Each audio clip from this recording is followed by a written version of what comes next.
বিভিন্ন ফোড়ে নেতা, অনেক ফোড়ে নেত্রী শিল্পের পেয়েছে, মনে করেছে আমি স্বরূপনগরের সাইনটা হয়ে গেছে। স্বরূপনগরের মানুষ বিক্রি হয়নি তোমাদের কাছে, স্বরূপনগরের মাটি তোমাদের কাছে বিক্রি হয়ে যায়নি। তোমরা বলছো নারায়ণ গোস্বামী কে? নারায়ণ গোস্বামী নাকি বহিরাগত। কত বড় নির্লজ্জ বেহানা হলে এই কথাটা বলতে পারে মঞ্চে দাঁড়িয়ে? নারায়ণ গোস্বামী নাকি বহিরাগত? নারায়ণ গোস্বামী কেন স্বরূপনগরে মাতব্বরি করবে? কেন স্বরূপনগরে সে এসে বড় বড় প্রোগ্রাম করবে? বিভিন্ন মঞ্চে বিভিন্ন ফোড়ে নেতা, ফোড়ে নেত্রী তারা বলছে নারায়ণ গোস্বামী কে? সে তো বহিরাগত। নির্লজ্জ বেহানা এই কথা বলতে পারে না।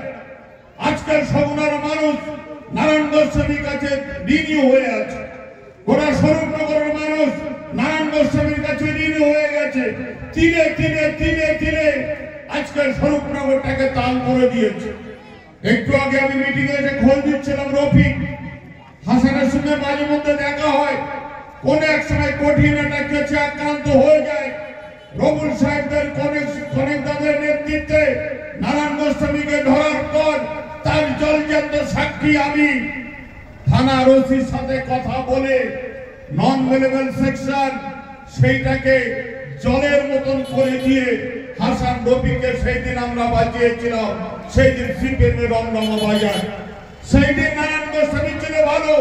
আর আজকে কিছু নেতা নেত্রীরা বলছে নারায়ণ গোস্বামী কি এসে তো বহিরাগত। লজ্জা করে এদের এই কথাটা বলতে। বাবা জন্ম দিয়েছে আমার, আমি নায়ক হয়ে গেছি, সেনা হয়ে গেছে। আমি লায়ক হয়ে গেছি, অ্যাডাল হয়ে গেছি। আমি করে কমে খাবার ইনকাম করার পথ খুঁজে পেয়েছি। পাওয়ার পর আমি বলছি বাবা তুমি কেরা? বাবা তুমি কেরা? তোমার বয়স হয়ে গেছে, তুমি বুড়ো হয়ে গেছো।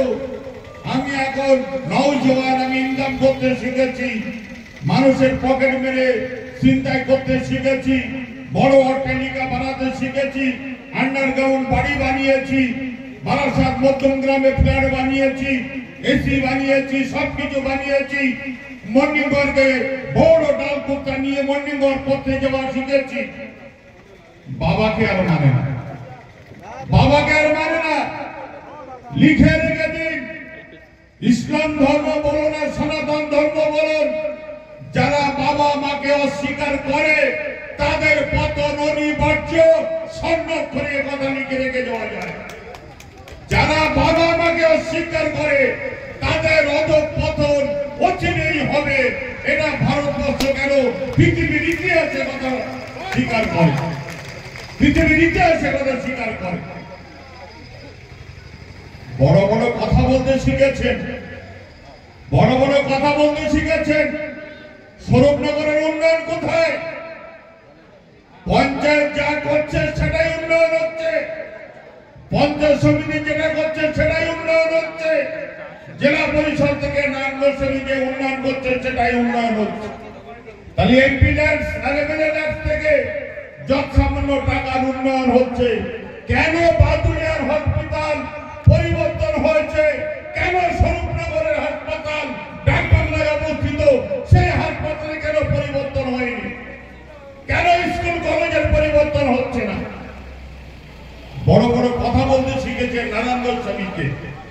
নারায়ণ গোস্বামী বহিরাগত, নির্লজ্জ বিহা, এই সমস্ত